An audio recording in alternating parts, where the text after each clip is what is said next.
How are things, Barren? Fairly similar to how they've always been. Um, no real changes. Um, how about you? We're not talking about me. I know you like to do that, but we're not. Mhm. This is about you. We're not talking about me. That's right. That's right. Sorry about that. I forget sometimes that you love telling me what to do. But I'm doing well. Sleeping fine. Works fine. Just here to get the signature. About work. Any interesting jobs recently? Anything out of the ordinary? Not interesting. We had a little bit more of a kerfluffle, I guess, than to be expected. But everything seemed we got out of there okay. Shot more shots than I like to shoot, but nobody died. That was with us. And more shots than you like to shoot. What does that hmm mean exactly? One of the newbies, they just wandered off on themselves, shot an innocent bystander. Everything went to hell. Uh, I got what we were there to get, was going to leave all of them because, the job's more important. But they were able to get out also, and we got what we went there for. So it went okay, but might want to talk to them. Well, I'm sure they have their own professional that they're speaking to. Um, so an innocent bystander was killed, uh, Mm-hmm. and were they were they left behind? Was that cleaned up, or I'm a little mixed on that because I didn't actually see the body. Valentine was saying they were fine. I had reason to believe that wasn't an accurate depiction of the situation. and so they were lying to you?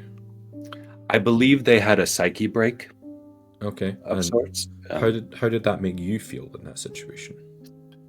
Annoyed. There's nothing more inefficient than chaos within. And if they hadn't had lost their cool, there probably would have been a few more still alive warehouse workers. Okay, what happened to the warehouse workers? I shot most of them in the head so we could get out. Baron, please don't take this the wrong way, but I feel like I need to raise it. You understand that the way that you said that Mm-hmm. was worrying, to say the least, and psychotic, to say the most.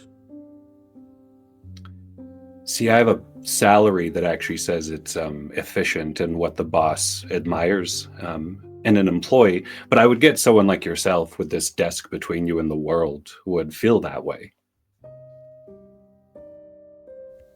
Hmm. hmm So you you don't feel anything about what you did. Here's the thing, friend, if I may call you that. This is a purely professional relationship. That's fine. Let me make a note real quick. Not a friend. People have always misunderstood the violence as something more than it is. It's efficiency. Uh, there was not a way to explain to 10 warehouse people that we were there to steal something and had already shot a civilian.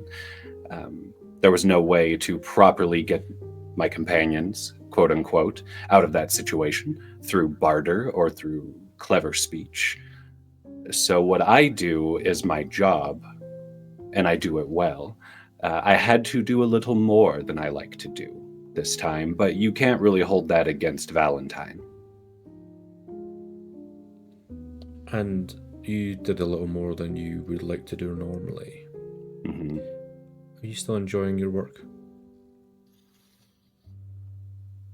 I enjoy being good at my work, would probably be a more accurate phrase if that's what we're speaking of here between this business relationship of ours with just this desk between us.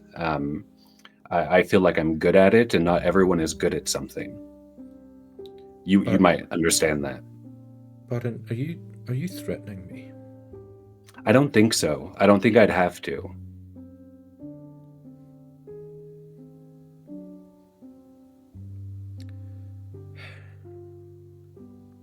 Do you I ask this in all seriousness. Do you remember telling me that you wanted out? I do. I mean, everyone dreams of retirement. I'm sure you've got plans involve khakis and boring books, something like that. Everyone hopes there's something after. There's just not many who retire in the hired gun field. So maybe it's a dream for something I don't deserve. Maybe it's just that light at the end of the tunnel that makes one put one foot in front of the other, knowing every dollar you save is just going to be taken when they put your body in a bag. And what would you do in order to find that retirement? Is there anything you wouldn't do? Oh, just between you and I, us not being friends at all, I would definitely not cross any lines I shouldn't. And are there lines that you feel you shouldn't cross? Oh, definitely. Would You those have be? to have a line. I don't really like causing harm to people who are helpless, like someone tied up, something like that. There's no honor to it. They're already incapacitated. It's not efficient, in my opinion. Yeah, that's a good one.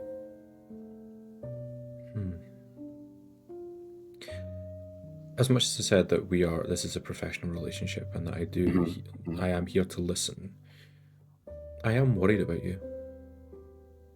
That touches me in my deep places. You see, I don't feel that that's genuine. I've been told that for a long time. What are you guarding? Metaphorically, Within yourself.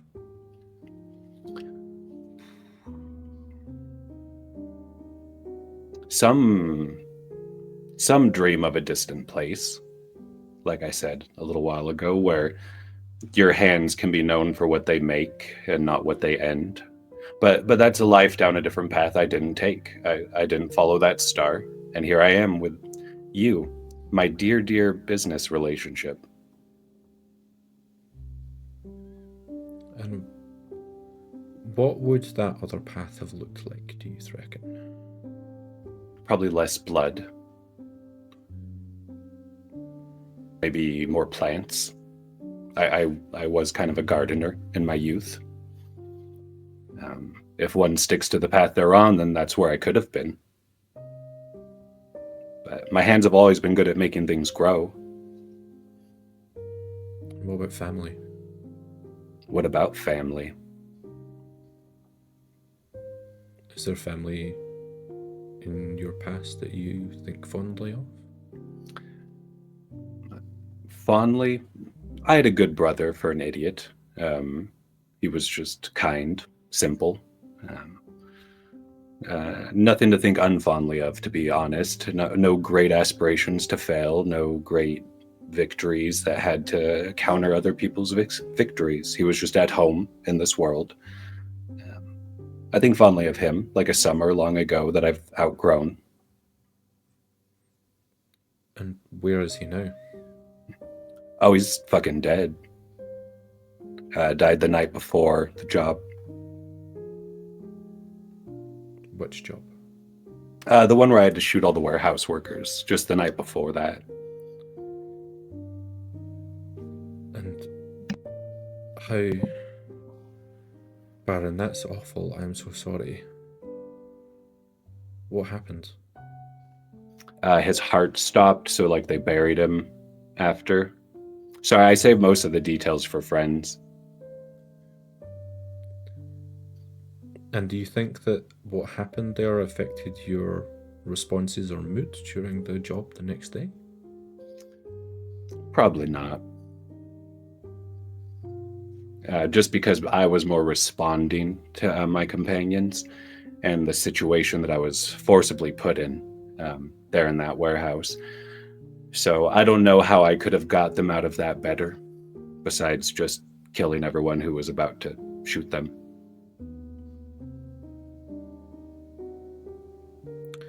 Well, it sounds like you did an efficient job. I appreciate that. I really do.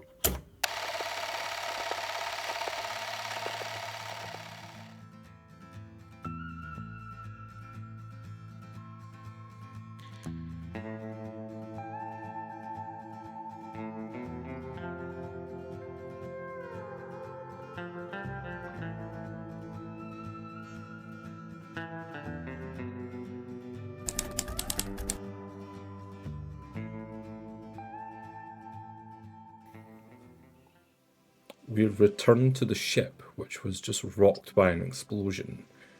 Thrown onto its side, you're all kind of knocked head over heels and start to pick yourself off the ground. Jackie, the last thing you saw before the explosion was a smile on Valentine's face. How are you feeling right now? I don't imagine Jackie's feeling great right now. It's been a terrible, terrible evening. And she was not in the best physical health before we just got hit. I think that she's been really focused actually on like trying to, because she's a pilot, trying to get the ship going, and probably didn't see. She was expecting, she's used to being like the getaway driver, essentially, the getaway pilot, and having the rest of her crew at her back telling her where kind of things are coming from. And once again, she's kind of reminded that everyone in this ship works a little bit differently. They seem to have their own agendas. They seem to have their own... it's not the same feel as it is in Victor's crew. But I think she kind of has this moment where she sees Valentine smiling and briefly just is reminded of her brother and the last time that she saw him. And she once again thinks about the promise that she made to him in that moment, which was that she would try to survive if they both could not, because she knew that if both of them were lost, then her parents' hearts would truly be broken. As you kind of pull yourself back onto your feet, you can see, looking up to what is now the top end of the ship, but is actually the side of the ship, and there's a hole looking out into space, and you just see a sky full of stars. She kind of like pulls herself up as best she can. I imagine she's kind of half like hanging from like the seat, and she kind of looks at those stars, and she feels where the wound was, where the original wound that she took was, and perhaps where she's been jostled. And I think she briefly remembers waking up from the last accident, the accident that she had with her brother, where they told her that they had to kind of replace parts of her cybernetically. And she looks down and she can see that gunshot wound has just pierced just that section of where the cybernetic part sits. And there is blood, but it's not a fatal wound as perhaps she imagined it was. Just like the jostling of the ship has kind of revealed that to her a little bit more. And she understands now that she's not dying like she might have thought she was. She's in a lot of pain, but she's not dying. And she kind of gazes up into those stars, and she smiles and says, "Still watching over me then?" And undoes the seatbelt and kind of like drops down as best she can to try to find Valentine and Barren and figure out what's going on there. And how many blues are you on? I am on 8. I am on 8 blues, which means that I can do something special. I forget the name of it. I can you remind me, what's the name of the thing I can do? It's the declare. Well, you can declare a blues, or declare that a trouble is brewing. Trouble's brewing, that's it. Which you can either in this moment choose to level up, or you've taken a bunch of damage, so you could use your blues to heal yourself. Yes, I'm going to use it to heal myself. Hence why I now have cybernetic organs. I think I was on 1 heart, so I'm going to use this to kind of bring myself back up to the 8 that I had. And hopefully live to see another session, maybe? Question mark. And clear your blues off at that point. As you like unbuckle yourself and get back out of your seat, Valentine, you've been rocked by an explosion as well. How are you feeling right now?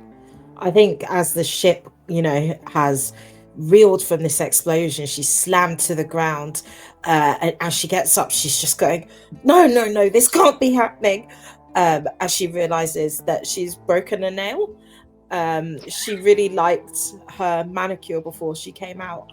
Her background kind of in tech means she really likes the way that they clack against the keyboard. And also she knows that Oscar really loves the style on her too. And at that moment she's thinking, fuck, where is everybody else? Jackie, Oscar, Barren?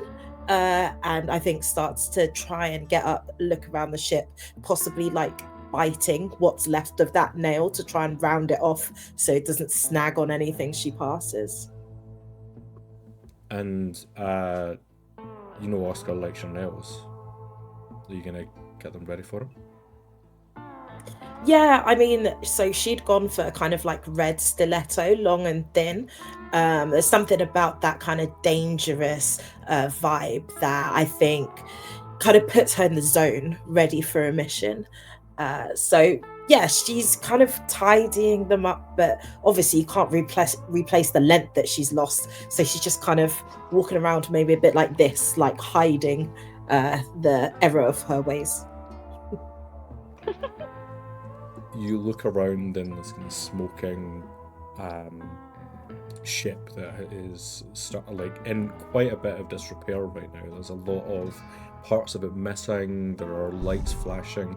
Small little alarms are going off and dusting themselves off. Barren, I'll come to you next. How are you doing after the explosion? Distracted. Right before I had been reaching for meds, I was going to change a bloody shirt, try to recover from the situation that just happened. And before we took off, or before we even got a chance to really begin the takeoff, the whole ship was struck by this.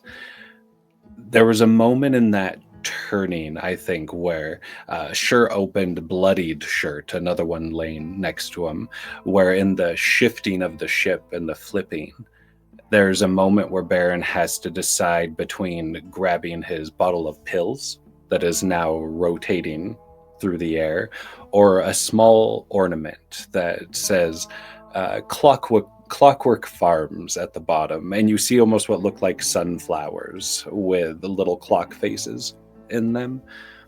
And in this slow motion moment, he sees both, realizing only one can be kept.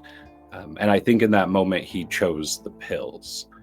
So in this after moment, banged up, still bloodied, on the ground, kind of in an angle, having been thrown by the ship turning, he sees all the broken pieces of the ornament next to him.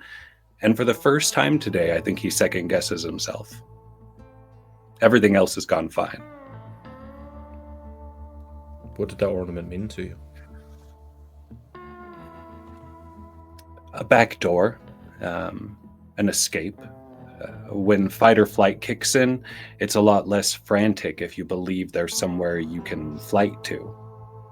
And that's what that was, that existence of another world where he could maybe still blur, still hide away, still start over. It's probably apt that it's broken. I'm going to get you to go ahead and mark a blues for me. Beautiful. You all get a message in your ear.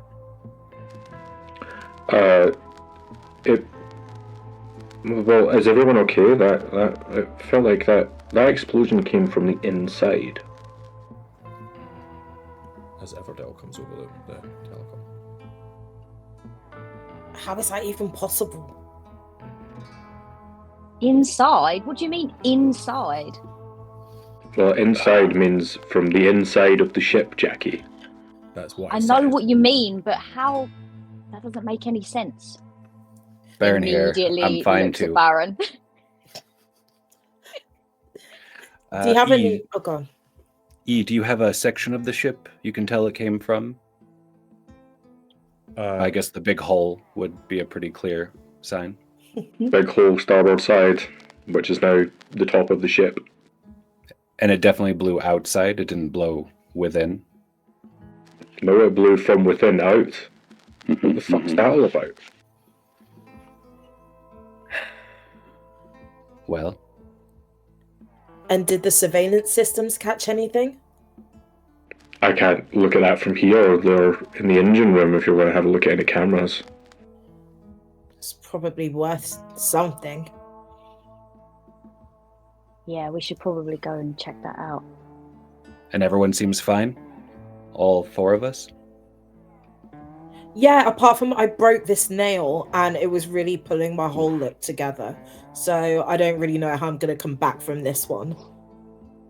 That's terrible. Oh, I'm luck. glad to hear it. So glad to hear that that your nail is at least, not missing. My fatal wound, by the way, not actually so fatal as it turns out. So. Oh, did you get hurt? Oh, sorry. I thought we were talking about Valentine for a moment. What did you need, Jackie? Sod the lot of ya. He's gonna start making her way towards you guys. I think I exchanged a very knowing look with Valentine, as though we've talked about this before. Mm-hmm. And just so everyone knows, I'm fine. No, nothing wrong with me. Like, check out what's going with this hole. I'm gonna try and see if there's anything I can repair from this end. You got it, E. We'll check 3 different parts of the ship, or are you both going to check out the camera footage? Yeah, I mean, Jackie could tag along if you fancied it. I suppose it might just be better if maybe you were kind of assigned to somebody for a little bit. Because, you're the pilot and there's just been an explosion. So That's fair. it might just be helpful to have a second pair of eyes on whatever it is you're doing. Does that make sense? Yeah. You both have a gun, right? Crystal clear. Good. All right, Barren, report back whenever you have anything. Do both of you have a gun? Because that explosion probably was fairly loud through this district. Yeah, I've got a gun. Just making sure. I'll watch the door, too. Thank you. Sorry about the nail, Valentine. Thank you. I really appreciate that. Jackie just rolls her eyes. Are we going? Yes. Yeah, I think we are.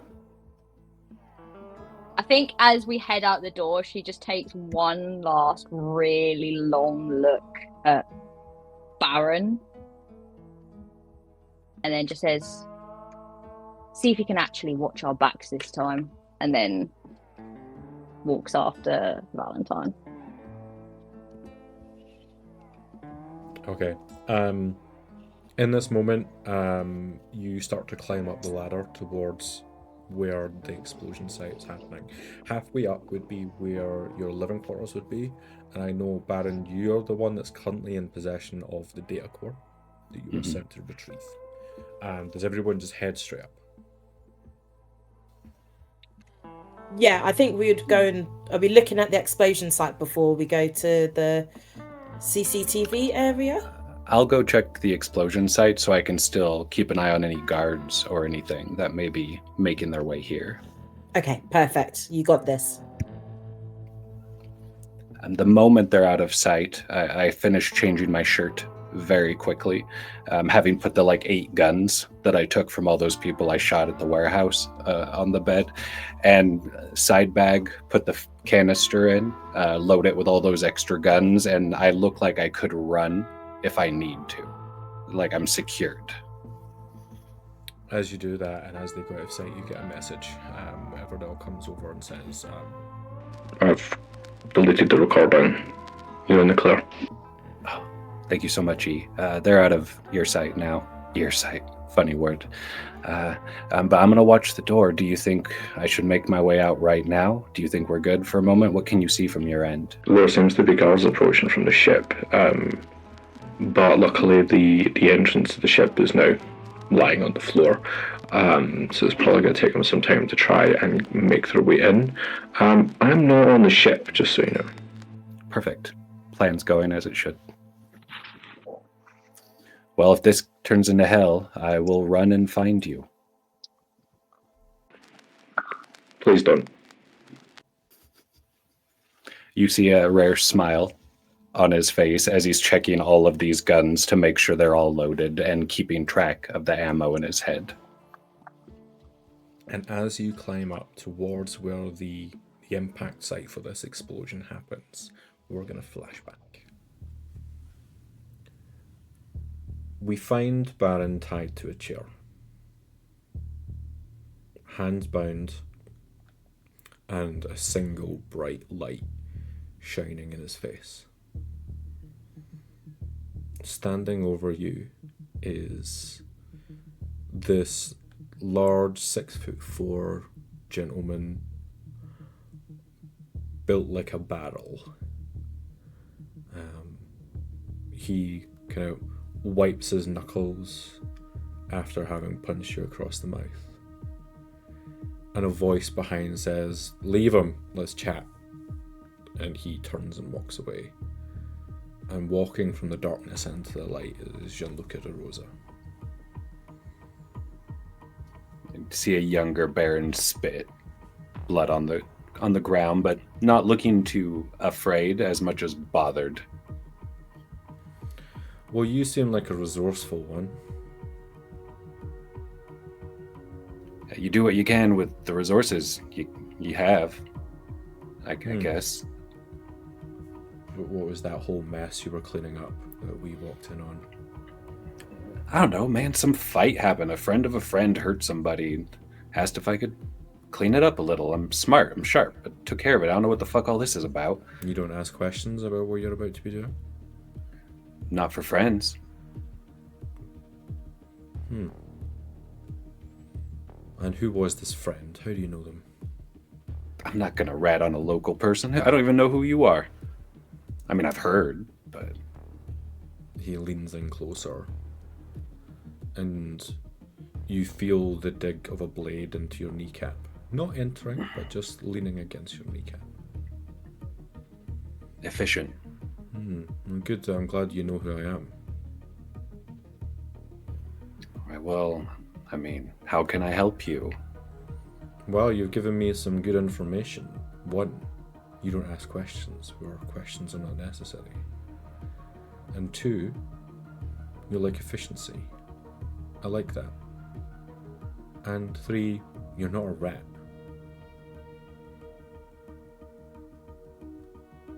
But now you're under my thumb.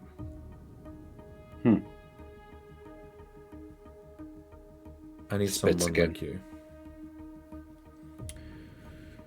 Such a mess. I didn't make it. You can clean it up. You know, if somebody could leave this town, these people alone, and stand by that, I could probably be convinced to do a lot of things. Anything you wouldn't do? Guess I don't know till I try. That's the right answer. Welcome aboard. And we'll just leave everyone here as they are. As they are. Deal. And Barren, you sit in front of where this explosion has rocketed the ship from the inside out. And again, what you can see are the stars looking up. You hear shouts from outside, maybe whatever Dell was saying around casino security that are coming in close, but they don't seem to be a problem right now. What do you do as you're around this explosion site? I think I begin counting. Each area, each region, security can usually respond within a certain amount of time. So average it down, compare it to the size of this casino. He has a certain number in his head. It's always easier to flee with partners because they can distract. So he has a margin of error for how long he will wait before he's just booking it. But at this point, he also doesn't realize why he's waiting. There isn't a plan together, that he has everything that's needed. But with that small panic attack earlier, with his medications now making everything a little more clear-eyed and straightforward, it's hard for him to imagine other paths than the one he's on at the moment. You look in the direction of the engine room door, which has a large wheeled handle to it. You could block it if you wanted to, but while you consider that, we're going to go inside that room where Valentine and Jackie, the engine is making lots of noise. Small alarms going off from different parts of the room. You can see electrical wiring that's been knocked out of place. But one thing that still seems to endure is this incredibly old but efficient computer that stores all of the ship's video recordings. What do you do? Okay, Jackie, I know this is, the engine room, but I think I'm just going to handle this little quick thing here. Is that okay with you? I mean, do I have a choice? No. So Valentine's gambit is book learning. So her special interest field is technology stuff with computers. That's kind of how she got into this whole business anyway. So as I try to use this computer to find the stuff, I roll with the upper hand on all stat checks. Amazing. Then roll with the upper hand and roll me savvy, please. Okie dokie. So 2d6 plus your savvy. You roll with the upper hand. So you roll 3, and we'll take your highest amount.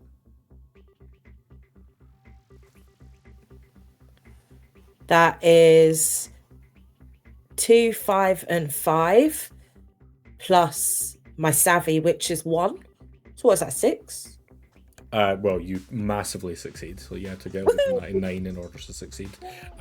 So you set yourself down and start to type on the computer, but you do notice that like one of these is not quite right because of that broken fingernail. How does that make you feel in the moment? It feels like, when you're walking around your house in socks and then you accidentally step on a little puddle in the kitchen. Every time she uses that finger to type, that's the kind of ripple that goes through her body. I am gonna, because this is something that is quite important to you, I am gonna get you to make me a grit check to see if you take blue. Okay. You mentioned it a couple of times now. Yeah, okay. 2d6 is 5 plus 2 grit. Okay, so you do not take blues in this moment. You'd get a 9 or above in order to take blues, but you just become more frustrated as you're trying to work your way through. That kind of like strange feeling in your finger, that wet puddle on the floor, is starting to kind of annoy the back of your brain a little bit. And you, as this is happening, start to smell something familiar once again, as you smell that perfume. Is that real? You're not sure. But this very familiar perfume reminds you of Oscar. Jackie, I don't suppose you smuggled some perfume on board, did you? Not really a perfume wearer, no. I should have known that. And just what's that supposed to mean? Don't worry about it. I'm focusing. So if you could not breathe so loudly, that would be great. Oh, you're focusing, are you? Really focusing in on the situation. How do you think Oscar got out of there? I think Jackie, as Valentine has been is dealing with this console, I think Jackie is looking around the engine room. I think she would like to gain some level of understanding of just how fucked are we. in terms of how much is this an easy fix? Is this something that she could fix now? She does not hold high hopes for this, or is it something that is like, oh, this is going to take 2 or 3 days to repair, just so she can start to think about whether we need to get off this ship or just defend it. If so, I would like to have a look at that. Yeah, you can go ahead and make me a savvy roll if you would like to. Savvy. Okay. That is 9 plus 2. That's 11. Yeah, that is a success. A 9 and above is a success. So you look around and see that there are various pieces of wiring that are like parts of the engine that are slightly knocked out of place. You can see that there is just a whole bunch of steam coming out of somewhere that you're not quite sure exactly where that's coming from. And this looks, from your kind of pilot perspective, more than a quick fix. More than a quick fix. Okay. And at that point, as she's kind of really just like, I think she's just like walking around, she's just knocking on a few areas and like listening to see just how much they're rattling, and picking up bits of wiring and then sighing and putting it back down again. As Valentine asks that, I think she kind of turns around sharply and just really looks at Valentine for a moment and goes to say something. Like, I think she thinks really hard about just telling her exactly what's going on, and really laying into her, because she's being treated like something of a child right now. But then she takes a deep breath. What about I ask you a question? Just how much do you actually trust Barren? Why do you ask? Because the explosion came from in here. And it weren't me. And I don't feel like it was you. I mean, we were all on the ship. It could have been Everdell for all we know.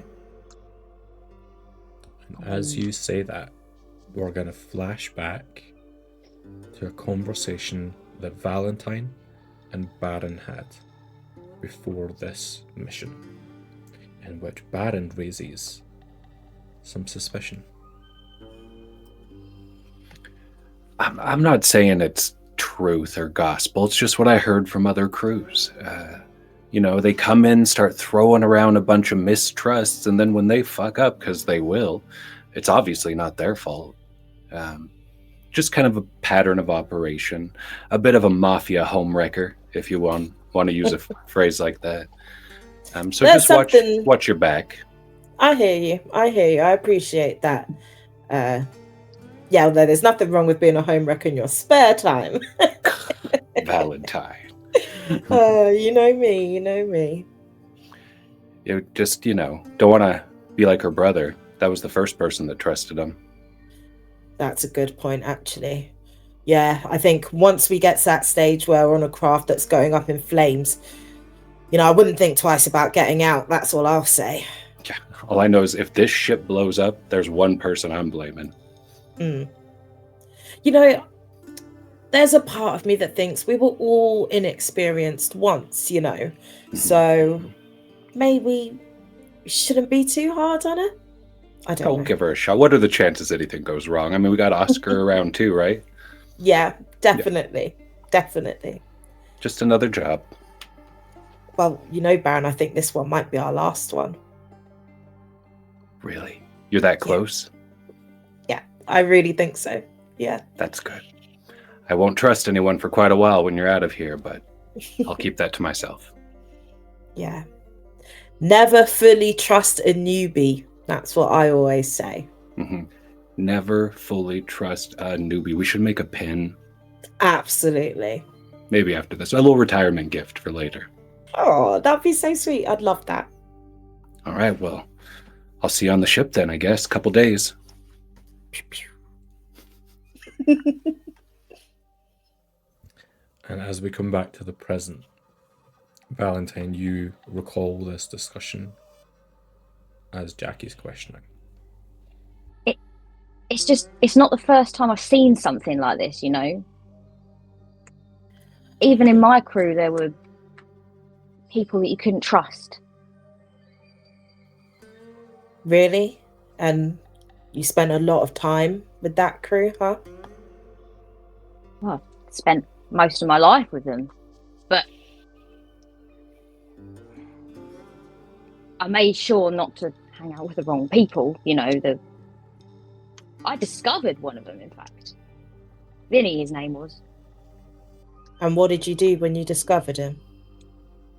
I told Victor, of course. Yeah. Look, you're going to see a lot on the job. Sometimes it might even feel like too much, but you get an instinct after a while for who can be trusted and who to be wary of. All I'm going to say is maybe it takes a few more jobs to develop that instinct.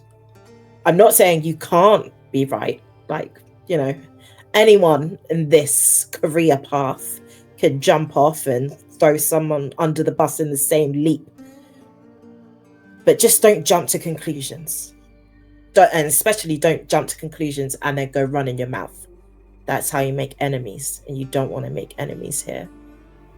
In the other room, Barren, you just get a message going, Yeah, they're fighting between each other about like who's actually good or bad here.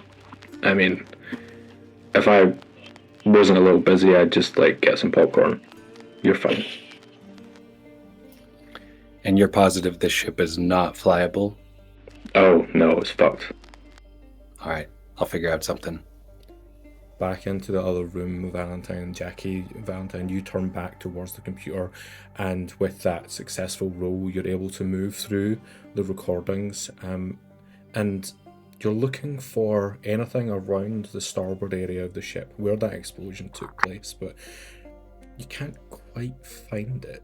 It's as though it's just vanished. But with that really high roll, you're able to move even further into the files, in past the recycle bin a little bit further through, and are able to find and recover, not fully, but that there were files there and they have been deleted. You see two initials, ED. Right. Did you So- find something? No, nothing, which is worse than finding something with no evidence of wrongdoing. People don't go around deleting security footage for no reason. And it looks See, like that's suspicious, right? it's suspicious, but it's not who you think it was. ED. I think Jackie just looks like a bit like, I think she was excited because she thought that she had it, and then she was like, she kind of like deflates a little bit, and then she goes, oh wait, then, and then she like pulls at her earpiece and like chucks it on the floor. Valentine does the same and stamps on it really hard. Back out in the other room. Yeah, they're blaming it on me. Classic. Ugh, it's cute. I think I'll switch to the group channel. How's it look back there, Valentine? Jackie? I've destroyed my headpiece. Yeah. Mine's on the floor. It's not been stamped on, so you can probably just hear like the muffled like How's it look back noise of someone. I just look at Valentine like, shut up. It's better if they think something's gone wrong with our comms. I think Barren will misunderstand the situation as that they are on to him. Oh, And that's why they wouldn't respond in this moment. Okay. And you do see this large turning wheel towards the engine room. Barren, you're back home.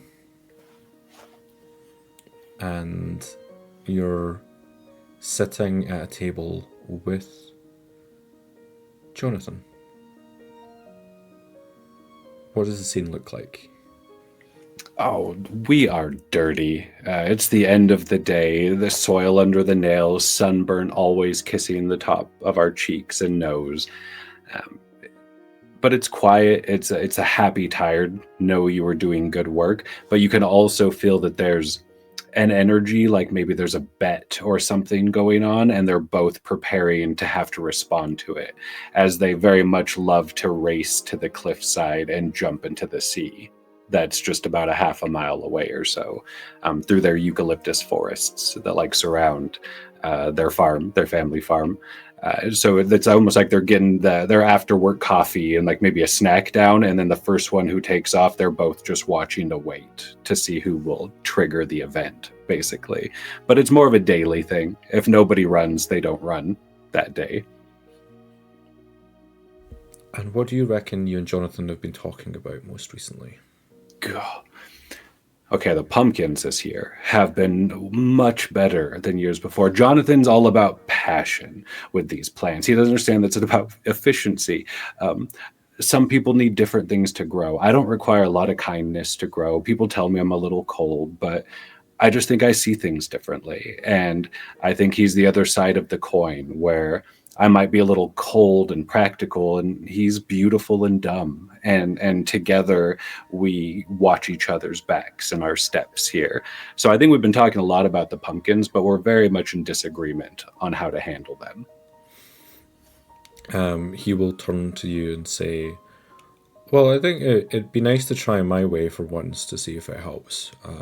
They've not quite been as good as we would have hoped this year, but maybe if we try my way, next time they'll be better. I have a proposal for you. Of course you do. What if we do 3 beds? One your way, one my way, and one a strange, mysterious third way. Okay, what does the mysterious, strange third way look like? I don't know, we can pick different fertilizers, maybe move it where it gets more morning sun versus afternoon. There's plenty of data.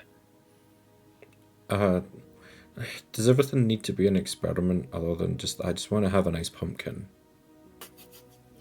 Fine, let's have 2 then. You get your pumpkins, I get mine, and we'll see. Okay. Are we doing like the same variety that we've got this year? I don't know what the seed stock's like. Are we likely to get the same ones? All I know is I'm going to squash you. And then I think he'll turn like he's about to sprint out the door. He's just going to like punch you on the shoulder. Sometimes I hate you. Yeah, but without me, all you'd be doing is growing the same pumpkin every year. And it'd be brilliant. It would be so good. I would grow the... No, let's be honest, it'd be shit. And anyone who's seen Barren through the rest of this series sees like the most sincere smile cross his face. Almost like it has to jump over its property lines to get as large as it needs to be. It's clumsy in that space. But he just nods and is like, they would be good pumpkins.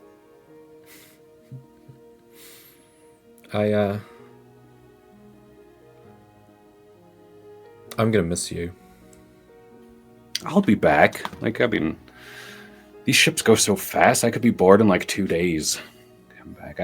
I'm hoping they'll forget about me a little bit. I just wanted to get them out of here, you know? What am I meant to do if you're not around? I guess grow pumpkins better. Yeah, but like you can't live your whole life just pumpkin growing. I mean, you can, but You can. I've got dreams, and I don't know that pumpkins are the be-all and end-all for me. Here's a proposition. Another one. Give me You're gonna love this one. Give me a few years to wait for the perfect moment, the perfect job. If I can, I will put a bullet in that asshole's head. And I'll come back here with a ship, with all the starter money we need, hopefully with my soul intact, but I mean, I should be fine. And we'll really make something happen. We'll hide if we need to. There's only 2 of us.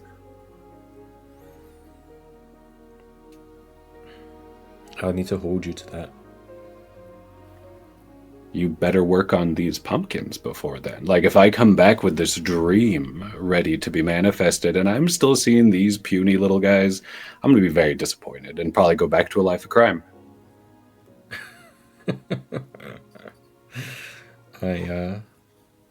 I'll get to work. Me too. You'll write me? Every day. Well, at least we'll both have one person that knows who we are.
I think there's a decision between two actions right here, and if they had responded, I think the door lock would have been his reaction.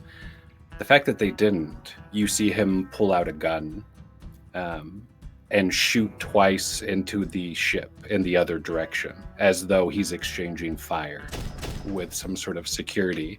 And over the comms, you hear, Valentine, they've got Oscar. I'm chasing E. Find your way out. And he runs out of the ship.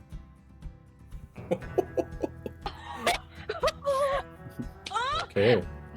I feel like at that point, Jackie has not responded or anything like that, but she's probably picked up her comm as if to like indecisively decide and put it on some kind of like loud sort Speaker. of loudspeaker to start to respond, and then that comes through, and she looks incredibly confused because obviously she knows that Barren is lying through his teeth. Barren, what do you mean? They've got him. Barren, can you hear me? Fuck. I mean, Jackie, I can't leave him. No, This is our last job. Valentine, listen to me. Don't listen to what he's telling you. He's lying. But what if he's not? What if it's true? I just can't give up. This is what it's all been leading up to. Well then, what's your plan? I've got a revolver. And I'm not dead yet. So maybe I can just do what I can. We can't. Wouldn't Oscar want you to, like keep going or whatever? I don't know. If we don't have each other, then what is there to live for? We have to be smart about this. But something isn't right, and I'm telling you, and I know I'm new to this, and I know I'm new to the shit, and I know that you don't know me, and you've got no reason to trust me, but I'm telling you that something's not right about all this, about Everdell, and about Barren, and about the way they're all acting. It's not right. Well, I just don't know what you could possibly know that I wouldn't. No offense. I've been doing this job for a long time. I know Oscar's dead. Roll me a grit check, please, Valentine. Yep, that makes sense. That is 7 plus 2 for a 9. You add another blues to your total, please. Cool. As I'm at you 8. hear. You're at 8? Uh-huh. Okay. With Oh. 8, you could declare that your troubles are brewing, What does that do again? which is essentially leveling up. You're extra Yeah. sad. Yeah. And so you could use this in order to take another gambit. Cool. And would I take another gambit or another troubles? How does it work? Sorry. So you would do both because this is your first level up. Okay. Perfect. Yes, Um, I would like to declare that trouble is brewing then. Okay. We Certainly hear, is. we hear that familiar soundtrack come over. As your mind is filled with memories of the man that you love who, let's face it, never properly loved you back. And you Yep. hear those words ring out, Oscar's dead. And you look at your chipped nail. And as you realise that nail has broken off, part of you seems to have broken off. And there's just no coming back from it this time.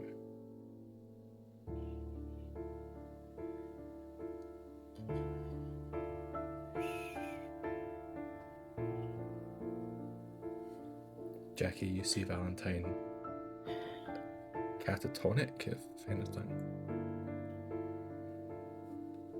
Valentine. Yeah. Yeah. Did you hear what I said? Yeah. He's yeah. Okay. And I mean I didn't know him, but I can see he meant a lot to you, so I'm really sorry because I get it, I get it about, but You gotta endure, yeah? You gotta keep going. Fuck that. This life has taken everything from me. Everything. No, it hasn't. It has. But you know what?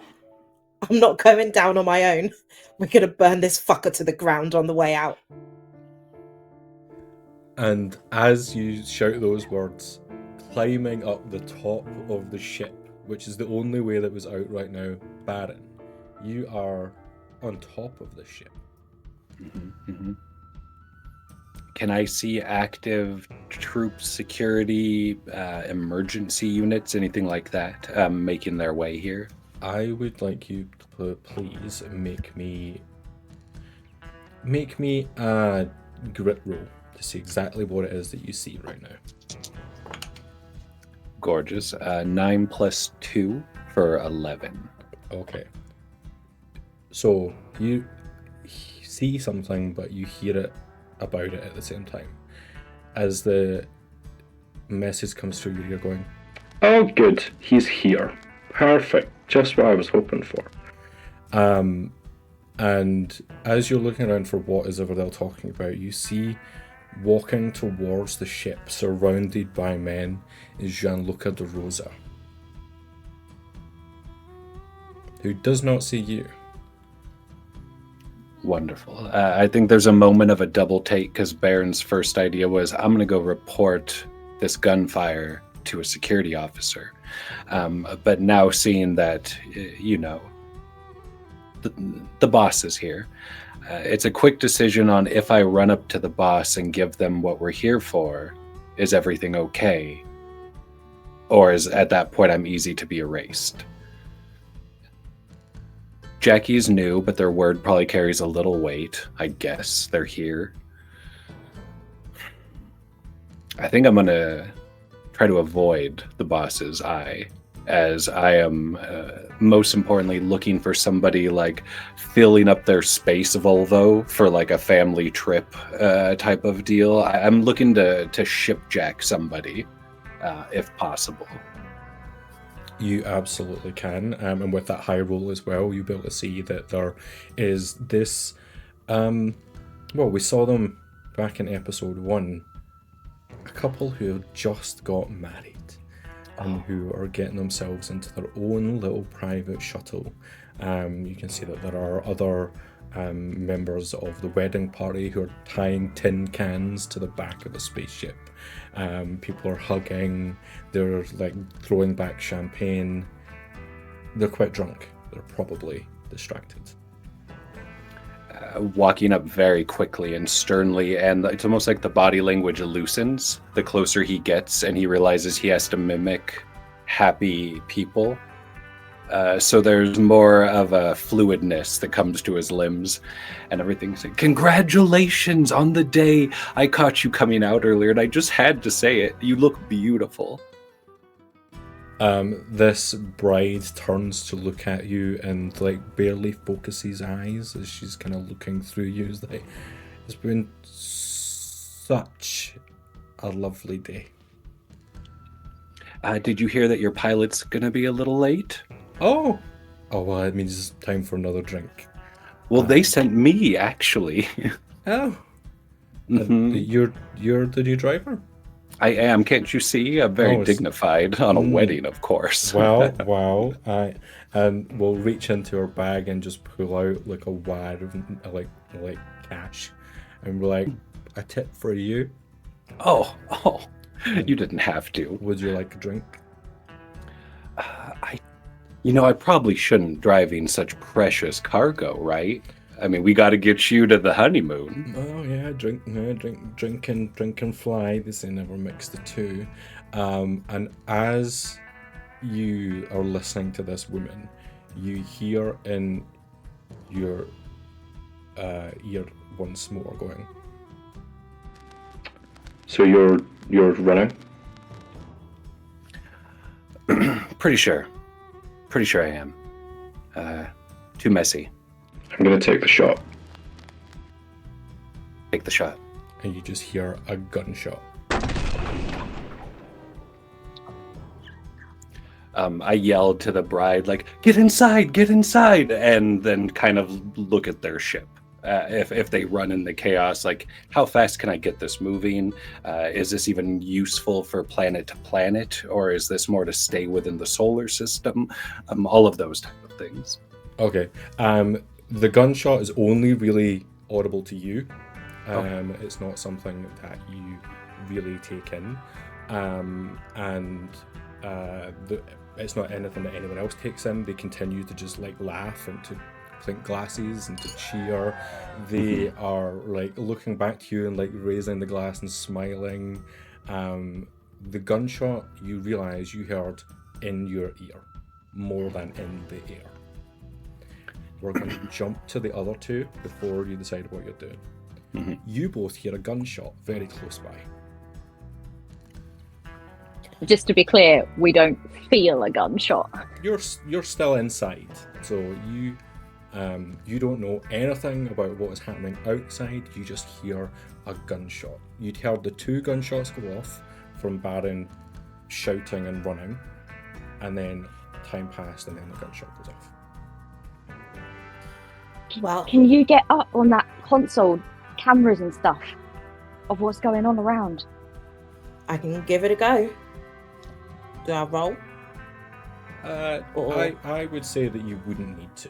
Like, you're particularly skilled with using computers, so you are able to like flick through different cameras, and you'll see that standing outside are a group of heavies, like other members of the gang that you vaguely know, and lying on the ground is this kind of older man turned to one side, and a puddle of blood slowly oozing away from the side. Is it John Luca? He's turned the other way, you're not quite sure. Looks like the boss is in trouble. Can't be sure. And you know, it's always a good idea to double tap in situations like this. So, should we go for a look? Okay, yeah, I mean, as you say, you're the more experienced one, but just we'll be careful, yeah? We're not quite in burning it to the ground mode yet. Yeah, sure. You do have a gun though, right? I do have a gun. She pulled out the gun and just... Oh my god, please don't wave that around. Please don't wave that around. The safety's on, I know what I'm doing. Oh god, just starts to walk off. You'll need to get yourselves out and towards the top again to get yourselves down, similar to what Barren did. I would like to proceed into doing that. Okay. Jackie, you had the earpiece. Yeah. Do you hold on to it, or do you leave it? I basically think that Jackie will... She's realising that Valentine is a little bit more on the page of what's going on around, but it's still not quite there. So I think that she is going to want to keep aware of everything that is happening as much as possible. So I think that she mutes herself, but she slots the earpiece back on to herself to listen in, I think. As you place it into your ear, you just hear a voice say, Victor sends his regards.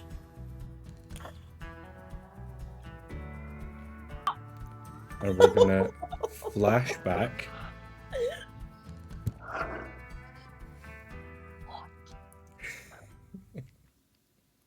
Barren, you're sitting in a little office next to a figure that we haven't met yet. You've only heard them, but you see a kind of middle-aged woman with kind of greying hair, kind of gaunt eyes that dart around the room. They always look as though they're on the verge of tears, but that is just like through the level of anxiety that they always operate at.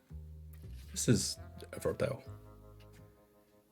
And she'll snatch a glance towards you and say, we're really going through with this. Good. It's time we get fucking out. It's either do it now or never do it. Are you all right? Yeah. I'm fine. You don't happen to have a spare pill? Oh, yeah. You know there's going to be blood, even on the best of plans. I'll do what needs done if it just gets me the fuck out of here. And we'll snap the pill in half and snort. You know, that is faster, yeah. And the door opens and in walks Victor.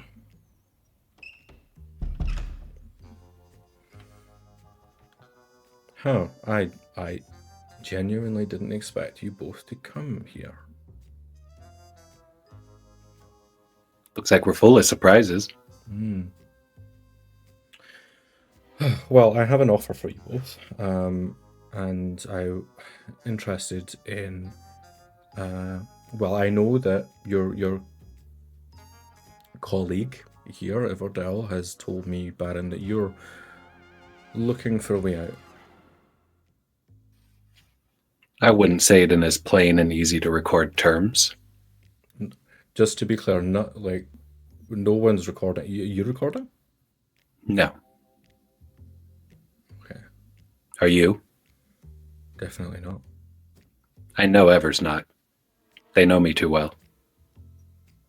She's sat beside you, and like the anxiety seems to have just passed now, and she's just looking with a dead stare straight towards Victor. We want out. And Victor will say that, well, Mr. DeRosa causing me some problems, putting up my tariffs, and I have to say that that's not something that I'm particularly willing to accept. He's been a good boss, don't get me wrong, but he's been in too long, and I think it's time for a changing of the guard. But not that. Don't have to sell it to me. No, I didn't think so. And not that fucking son. So, I have a rat in my team. And, you know, we don't care for rats, no matter how virtuous they might think that they are. So you want us to take care of your rat and... I want you to frame my rat. Oh, that's easy. I'm gonna suggest to Mr. DeRosa that this rat comes on board with you. Are they going to be dangerous? No, they're a bit of an idiot. Oh. Always useful. And I think it's probably worthwhile that we take out two birds with one stone, if you get my drift. And your next job, I would like you to put the boss's son in harm's way, but make it look like an accident, but one that someone still needs to be blamed for. Oh, classic. No issue there. And you want the rat to be blamed for this. I wouldn't say it in such plain words. Easy to record. That's right. That sounds doable. I mean, we'll have to fill it out on the ground once we get there. Every best laid plan falls apart once you begin. But two birds, one stone. We either need a big enough stone or some pretty dumb birds. Well, looks towards Everdell, and this is where you come in. You're usually the point one. So, when you hear that there's a problem, you tell your boss straight away. Get him come running. And then you get rid of him. And she will, without batting an eye, understood. And you'll get us out. No question. You'll be gone. Into the wind. Like you never existed. See, I trust Miss E. You're all right. If you try to trick us on any of this, I'll kill you and your family. I knew I liked you.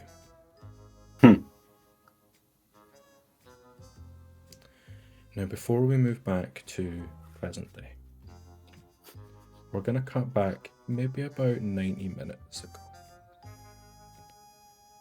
to a point when Barren stood against a little chain link fence. And whilst you were there, Barren, you sent off a message. A message that had a voice changer attached to it. A message that arrived with Valentine. From who? From a man who's no longer alive. Dear Oscar. What did the other two do?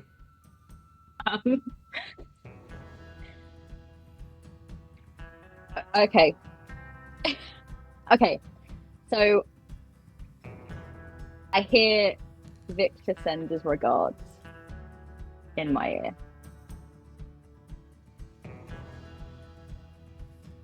And I think for a second, Jackie processes it. She tries to really figure out exactly what it is she just heard. And then she remembers Vinny's betrayal. And she remembers what she said when she outed Vinny. In that exact tone, in that exact voice. Victor sends his regards. And she realizes what this is. And she looks at Valentine and she says, all right. Well, we're pretty much fucked then. So I guess we go to plan A and we burn it to the fucking ground. Hell yeah. Yeah. And Valentine's pretty just in general unhinged. Like, she's never level-headed about anything, regardless of whether she's acknowledging the truth or not. So she doesn't use the safety on her gun, and she points it to her own face and spits down the barrel and says, Barren, this next one's for you, and holsters it. I don't think you've ever seen what Jackie looks like angry, because she's been such a happy-go-lucky person up until this point, but she is absolutely raging livid right now. And you finally get to see that she is experiencing truly what a life of crime is actually like, and it's hitting her like a brick wall somewhat. Amazing. Yeah, I think Valentine's put together the pieces that if Oscar's dead, Barren used the one person that made her life worth living to manipulate her into running out into direct gunfire. And so, yeah, 100% number one on the kill list. So before we end this episode, Valentine and Jackie, what do you plan to do? Do you plan to run and find Barren, or do you plan to try and shoot your way out amongst all these other people? I will give you the choice if you want to choose one or the other. I think Valentine's realised that they can't shoot their way out, partially because if that's where Barren wanted them to go, it's not a good idea. So yeah, I think Valentine's motivation would be to have one kill to seal the deal and, you know, get out of there, but she's open to suggestions. So I mean, honestly, I think Jackie's going to realize that the way it's been set up is that if we try to go out, we will end up. It's a suicide mission to go out to try and face all of this gunfire. Yeah. But the idea of going after all these people that have fucked her over and fucked Valentine over, that made that I think she thinks of her brother, and she thinks of the fact that the reason that she got into racing was because of Victor. And if she hadn't have got into racing in that way, then Benji would still be here. And she remembers the way that he consoled her and made her feel like it was her fault, but also it wasn't her fault, and that he was there for her and their family in the way that her real family isn't her family. And she's realizing now she's been double-crossed for a number of years, not just in this moment. And so I think Barren, Everdell, Victor himself, they're all on Jackie's kill list. And in the interest of good dramatic tension, you are able to get out past these guys because they're busy tending to what you now see is the fallen body of Jean-Luc de Rosa. And as you look around, you see clambering, I assume, into a small ship, unless Barren has another option. That would be the end result, but the process was going to be a little more chaotic. One of the smaller guns I took with no ammunition in it anymore, like the clip has been removed, I want to wrap in one of my handkerchiefs like 3 or 4 times and hand it to the bride. And be like, I wanted you to have this today on your special day. And once it got to the open reveal, I'm going to shoot her husband in the leg with a gun in my pocket and yell out, "She's got a gun." Okay. And then I would be getting into their vehicle. Can I get you to make me a muscle roll, please? Just to see. I how have that 0 goes. for that. Ooh, double 4s, so 8. 8. So 8 is unfortunately not going to be quite enough. Oh, that's great. But you give over this clip. No, it's an empty gun without a clip in it. She unwraps it, looks at it, and you go to shoot this man in the leg, and you accidentally shoot him in the abdomen. A 2 birds. slightly more serious injury. People start to scream. She's got a gun! Like she will like look at this gun. She's like, "Wait, what?" And she'll like look at her new husband and scream and run towards him and start to huggle and throw herself onto the ground. He's grabbing at his abdomen and there's blood starting to like spill everywhere. It's covering her white dress, and you just see there are more security running towards him. It's not a fast wound, it's a gut wound, it's a slow one, but it's a deep one, and it doesn't look good. I think you hear the cowbell music starting as I like kind of flip the keys as I start making my way towards their vehicle with all the just married things tied to it. And like Thelma and Louise, Valentine and Jackie watch Barren climbing into this spaceship and getting ready to head off. And I think as we watch him climb in, I think Jackie smiles to herself and she goes, "Well, he's not perfect then. He forgot I'm the best pilot in space." And kind of cracks her knuckles. And before we wrap up, we return once more to the therapist's office.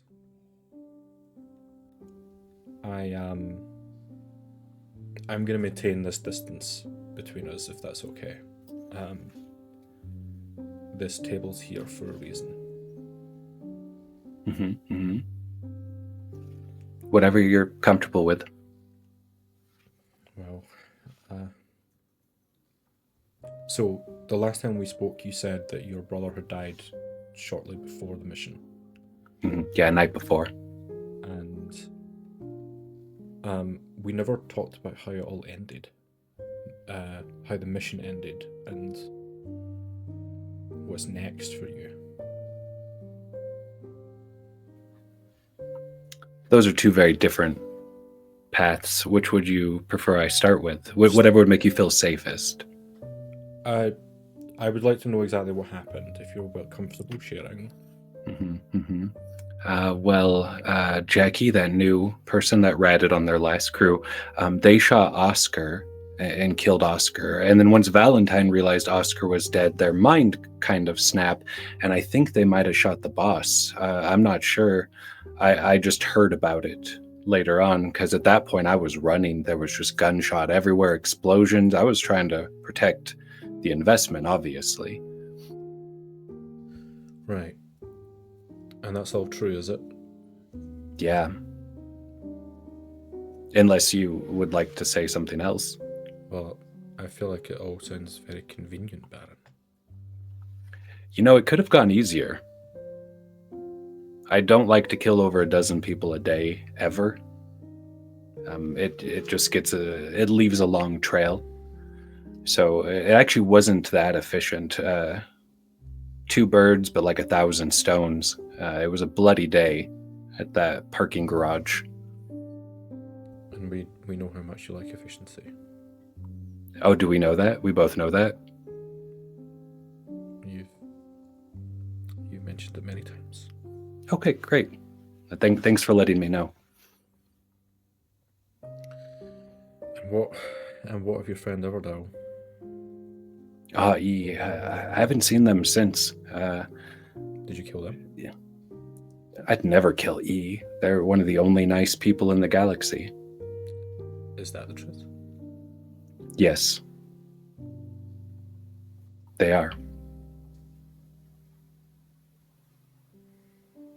That's not what I asked. Is it the truth that you didn't... No, please stay on that side of the table. So why did you ask? Again, this is for my mental health. Yeah, it's good to be honest and be honest with yourself and not lie all the time. Define kill. Are they still alive? I hope so. Okay. Have you heard anything? No. Are you sure? Yeah, I'm telling the truth. Not my client. If I'm able to wear my gun while I'm in here, intimidation is always with the upper hand if my revolver is visible. I mean, there's no reason why they would take it off you, so you definitely have it. Yeah, so I just pull the jacket back. It's like, so you're sure you haven't heard anything?